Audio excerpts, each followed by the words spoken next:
নমস্কার বন্ধুরা, ঝর্ণা ঝুমা কিচেনে সবাইকে স্বাগত। আজ আমি তৈরি করব চিতই পিঠা। আর চিতই পিঠাটা আমি শুকনো চালের গুঁড়ো দিয়েই তৈরি করব। সেই জন্য এখানে দেখেন আমি 2 বাটি চালের গুঁড়ো নিয়েছি। পিঠে আমি গ্যাসে তৈরি করব। দিয়ে দিলাম নুন।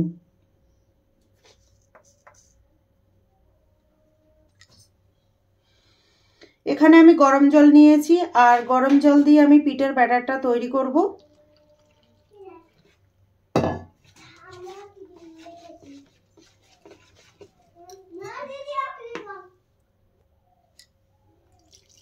অল্প অল্প করে জল দিয়ে ব্যাটার তৈরি করে নিতে হবে।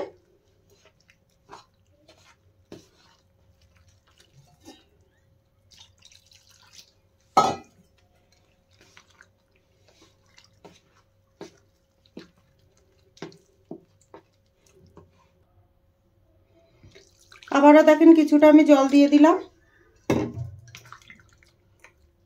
এখন ভালো করে মিশিয়ে নিতে হবে। হাত দিয়ে মেখে নিলেই ভালো হয়, চামচ দিয়ে অতটা হয় না ভালো।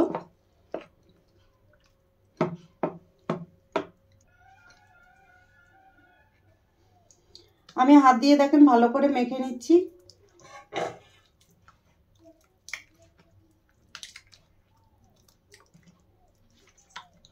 যাতে কোথাও দানা দানা না থাকে সেই রকম সব মিশিয়ে দিতে হবে। আর একটু জল লাগবে।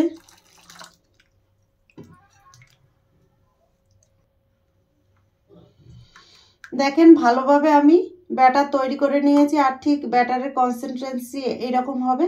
দেখেন এখন এটাকে আমি 10 মিনিট ঢেকে রেখে দেব, যেহেতু শুকনো চালের গুঁড়ো সেই জন্য।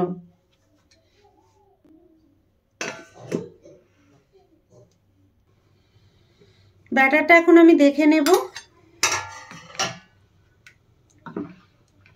দেখেন পারফেক্ট ভাবে হয়েছে ব্যাটার। এখানে দেখেন আমি মাটির বর্তন নিয়েছি বা মাটির সাজ নিয়েছি। তো এটাকে খুব ভালো করে গরম করে নেব।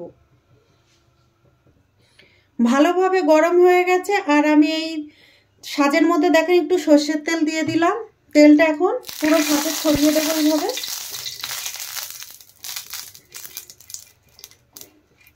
আর এক্সট্রা যে তেলটা আছে ওইটা আমি তুলে নেব। দেখেন খুব ভালোভাবে গরম হয়ে গেছে। এখন আমি পিঠে দিয়ে দিলাম।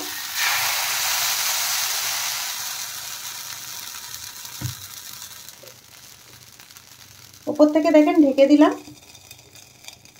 আর গ্যাসের ফ্লেমটা কিন্তু মিডিয়াম রেখেই করতে হবে। ঢাকনা উঠিয়ে এখন আমি দেখে নেব। দেখেন পিঠেটা হয়ে গেছে, কিন্তু প্রথম পিঠেটা একটু এরকমই হয়, পরেরটা কিন্তু খুব সুন্দর হবে। দেখেন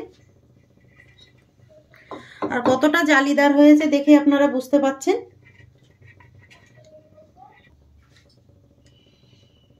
আবার একটা দিয়ে দিচ্ছি, উপর থেকে ঢেকে দিলাম। ঢাকনা উঠিয়ে দেখে নেব। দেখেন পিঠেটা কিন্তু ফুলেছে।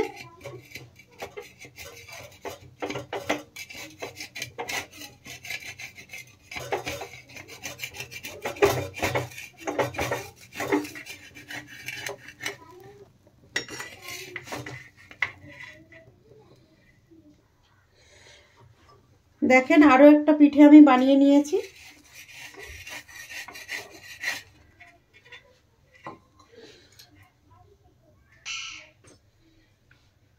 আবারও একটা পিঠে আমি দেখেন ভেজে নিচ্ছি। উপর থেকে ঢাকনা দিয়ে ঢেকে দিলাম। ঢাকনা উঠিয়ে পিঠেটা আমি তুলে নিচ্ছি।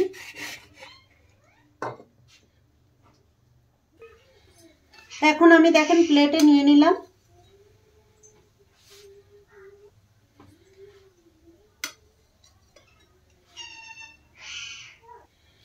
তো তৈরি হয়ে গেছে গ্যাসের চুলায় চিতই পিঠা। এই রেসিপিটা যদি আপনাদের ভালো লাগে তাহলে আমার চ্যানেলটাকে সাবস্ক্রাইব করবেন, লাইক করবেন, কমেন্ট করবেন আর অবশ্যই শেয়ার করবেন। আর এই চিতই পিঠাটা কিন্তু ঝোলা গুড় দিয়ে খেতে খুবই ভালো লাগে, আপনারা চাইলে কিন্তু চাটনি দিয়েও খেতে পারেন।